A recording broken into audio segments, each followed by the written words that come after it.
Les conclusions de l'ONU sont sans appel. Les conditions de vie en Érythrée sont telles qu'elles poussent quelques 5000 de ses habitants à fuir tous les mois.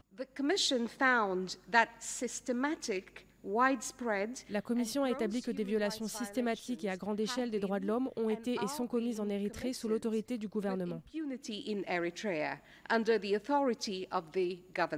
Service national indéfini, harcèlement des soldats et torture pour les déserteurs, disparitions et meurtres. Le rapport de 500 pages égrène les méthodes d'un système hautement répressif. On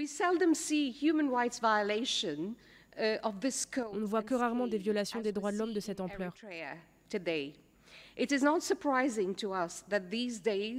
Il n'est pas surprenant pour nous qu'une grande partie de la population qui traverse aujourd'hui la Méditerranée ou emprunte d'autres routes pour rejoindre l'Europe soit érythréenne.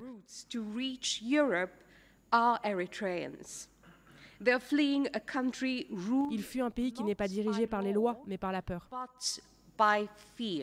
Depuis 22 ans, l'Érythrée est dirigée sans partage par le président Isaias Afewerki, un ancien héros de l'indépendance qui s'est mué peu à peu en dictateur, un dirigeant devenu paranoïaque selon certains et qui a érigé la surveillance en système de masse, encourageant voisins et familles à rendre compte les uns sur les autres. À ce jour, 360 000 Érythréens auraient fui cet enfer.